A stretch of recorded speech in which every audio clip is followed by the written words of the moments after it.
traditional people who live in here, scientists and biologists, will say that consciousness is a byproduct of brain function. No, it isn't. Never been proved, never will be. Doesn't happen. Your brain does not produce consciousness any more than a television produces programs.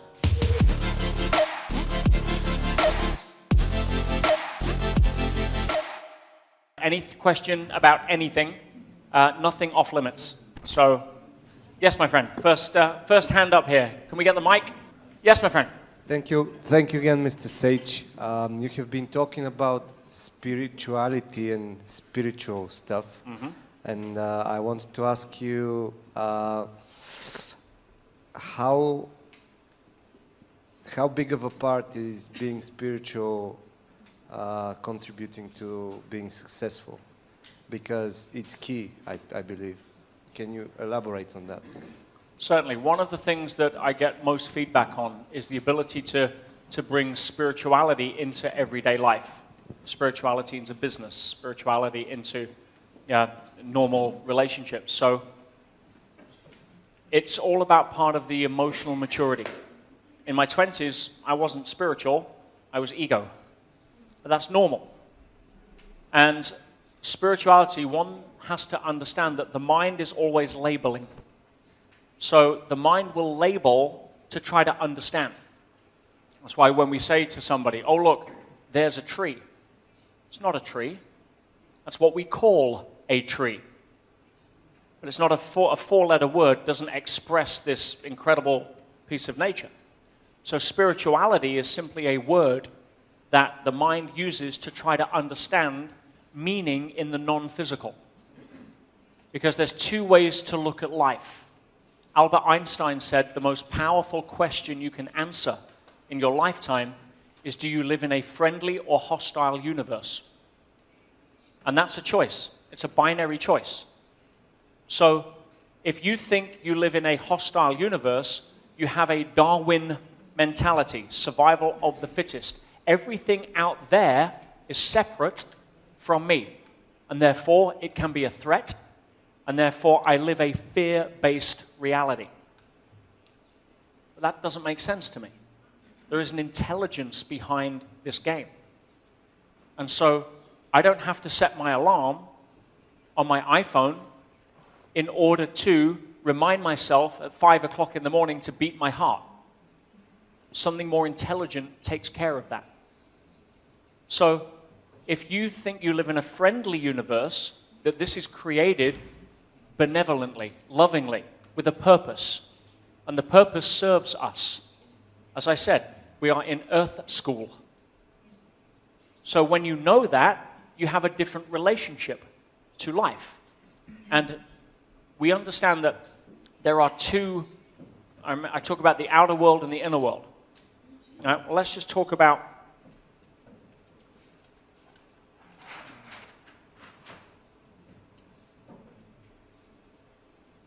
this box inside here. Let's call it PMR, physical matter reality. That's what we perceive here. And that has a tight rule set.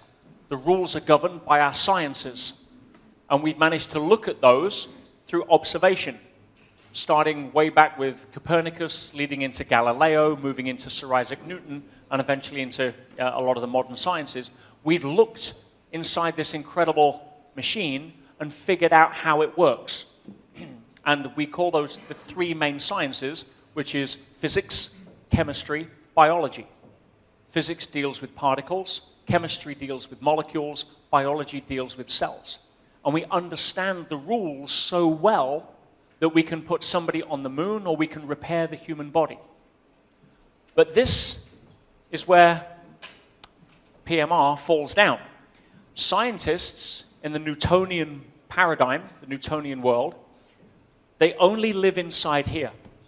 Anything that goes outside of here, they ignore. Can't explain, doesn't exist. Explain the placebo effect, anomaly. Spontaneous remission, no. Dreams, no. Remote viewing. I could go on and on. So this happens to be a subset of something bigger, a superset. And that superset, let's call it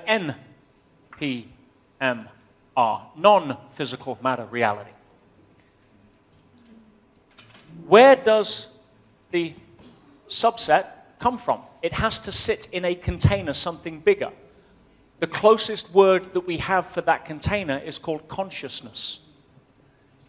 You see, traditional people who live in here, scientists and biologists, will say that consciousness is a byproduct of brain function. No, it isn't. Never been proved, never will be. Doesn't happen.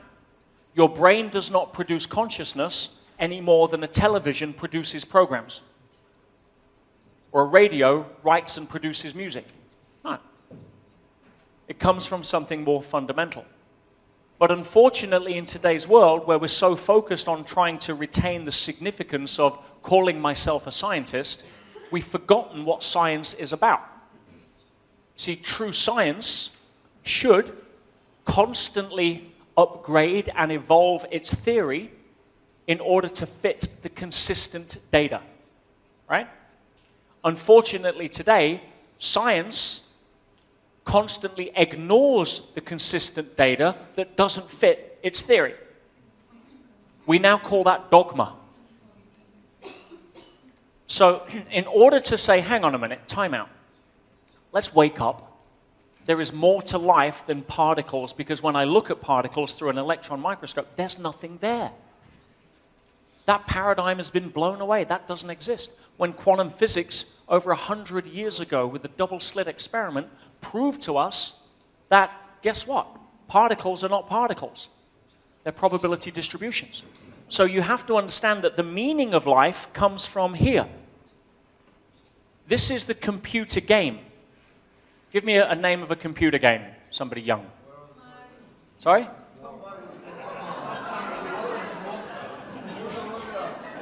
World of Warcraft, right? So World of Warcraft. Fortnite, World of Warcraft, right? 2 weeks of World of Warcraft. It doesn't matter. So you have a computer game. A computer game needs a computer to sit on, right? Question. When the computer game is turned off, where is it? In the computer. So if I got a screwdriver and opened it up, I'd see it. Interesting question. Where is the game? In quantum physics terms, it's called in a zero state, a state of possibility. It's already been coded, an intelligent rule set has already been designed, but it exists in a zero state. From the perspective of the elf in World of Warcraft, it's t equals 0, no time. Time doesn't exist, right? What has to happen to turn on, to make the game real? Switch on the computer. What happens when you switch on a computer? Massive influx of power, and all of a sudden the game unfolds from a zero state and time begins. Follow me? What's the current scientific consensus of how the universe began? Big Bang. What happened? Oh, massive influx of power, and from a zero state, our reality, our virtual reality, physical matter reality, created. And now we go to war over who is the programmer, historically. It's above our pay grade. Don't worry about it. But here's the thing. In order to have a game, you need to have the elf, and you need to have somebody holding the joystick, right? That lives outside of the game. If the elf dies, the player holding the joystick doesn't die. He gets a new elf. Right? So our bodies are virtual. We know that. There's nothing there. If you take the condensed matter in an atom, the entire human race, if you take out the empty spaces, would fit in a sugar cube. Go do the science. It's a virtual body.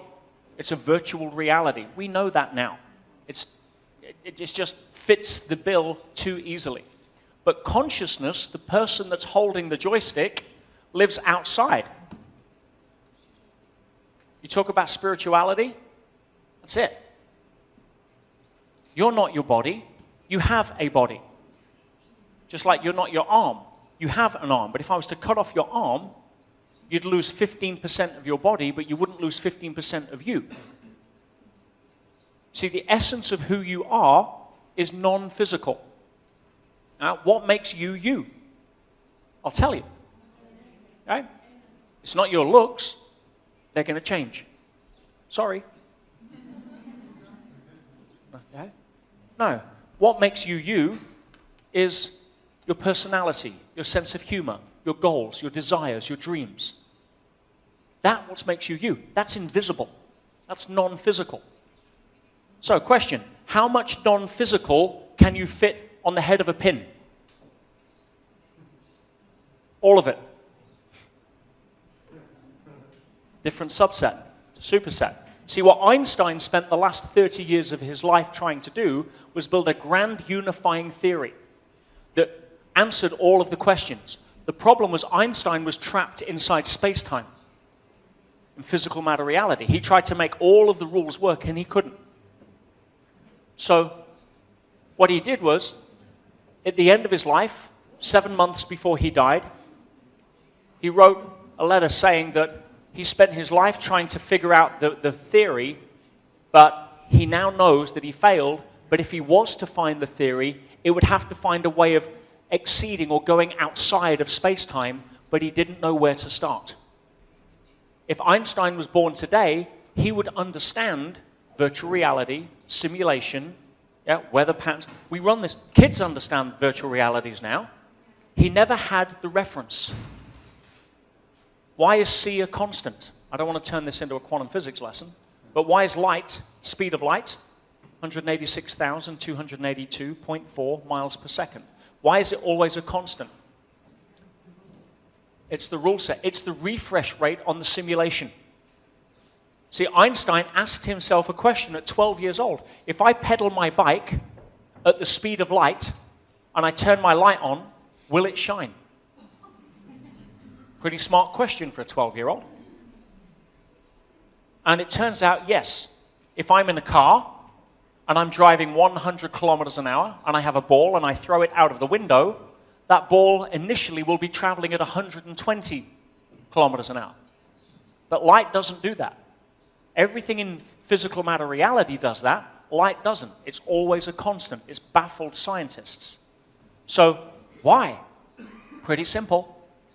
Light is the refresh rate on the simulation.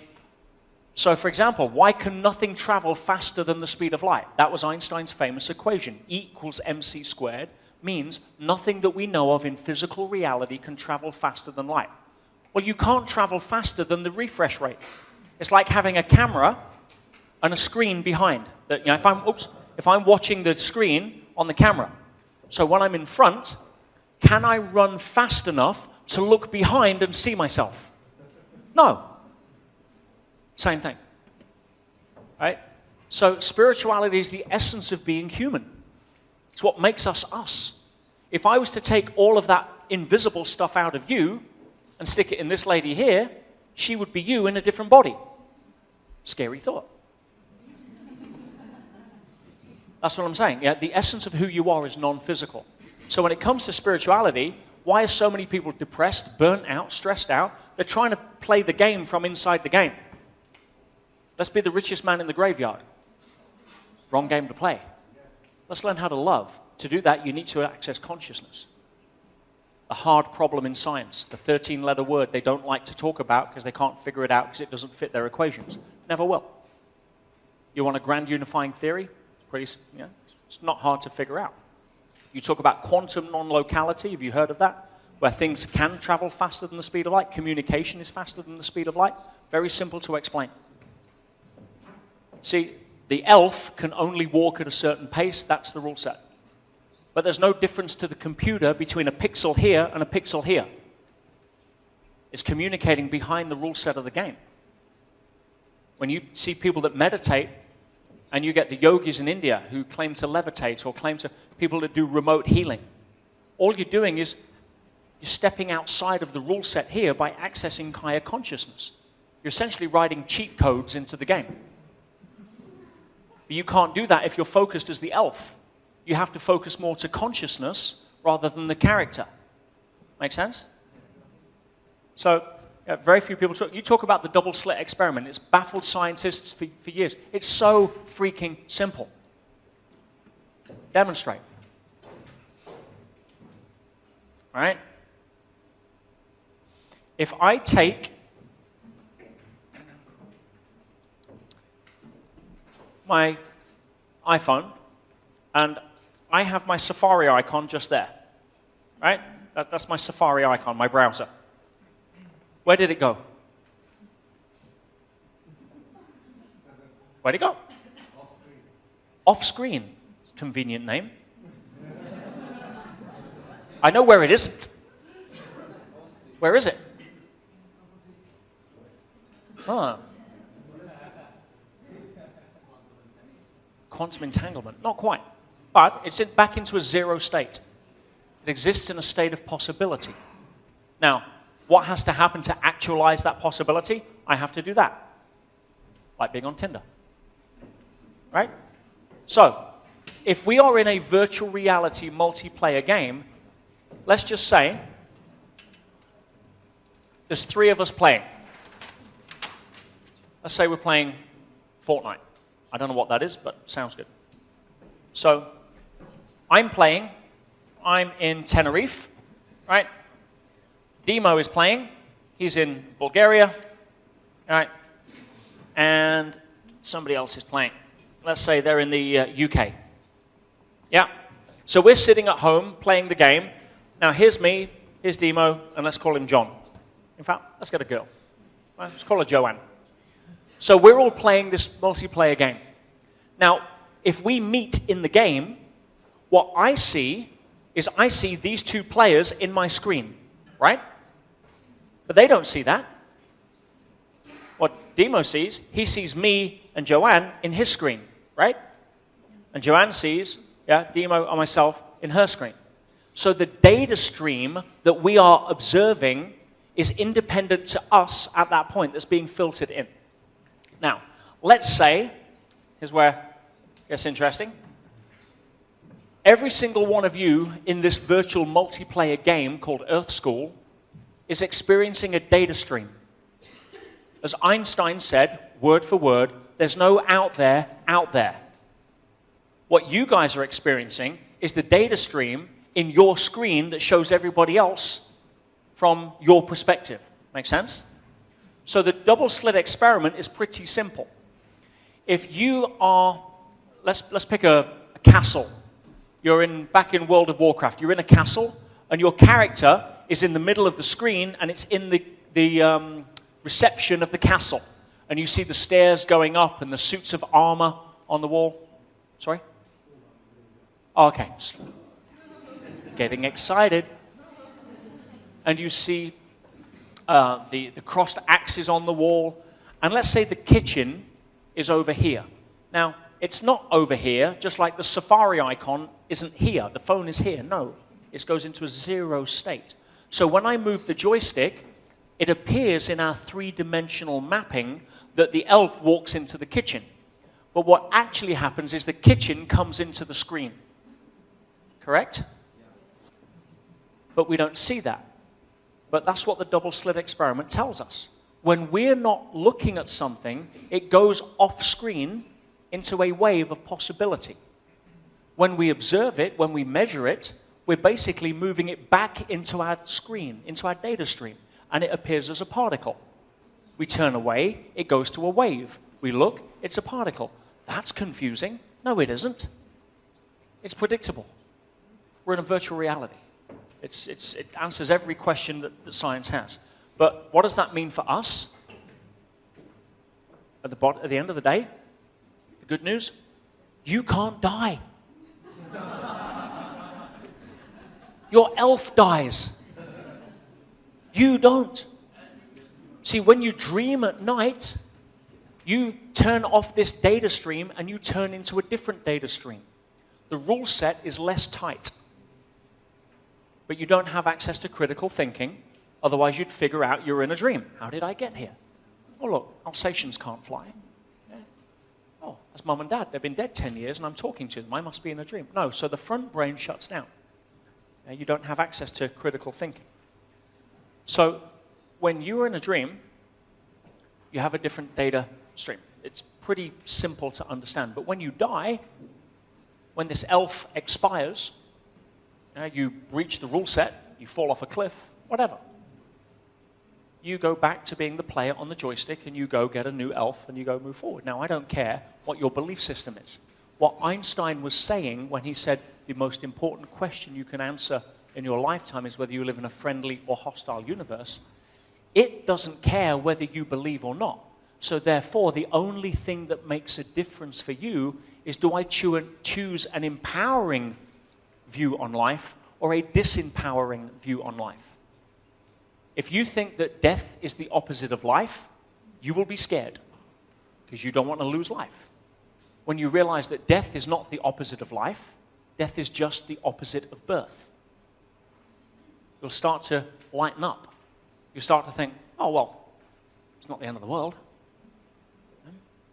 People in your life who film the final scene of their movie, you wish them well and they're off on a different movie. You may meet them in another movie. If you have actors and actresses, they've worked together before sometimes, right? I think we call that soulmates. Past life connection. I don't care what your label.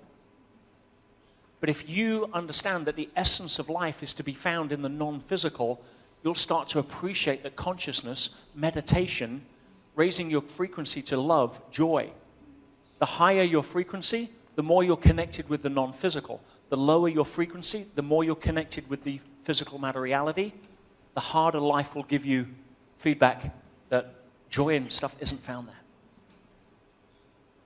I bet you wish you hadn't asked the question. Right? But yeah, I don't give very short answers, by the way, as you probably figured that out. That's got a few. Oh, thank you.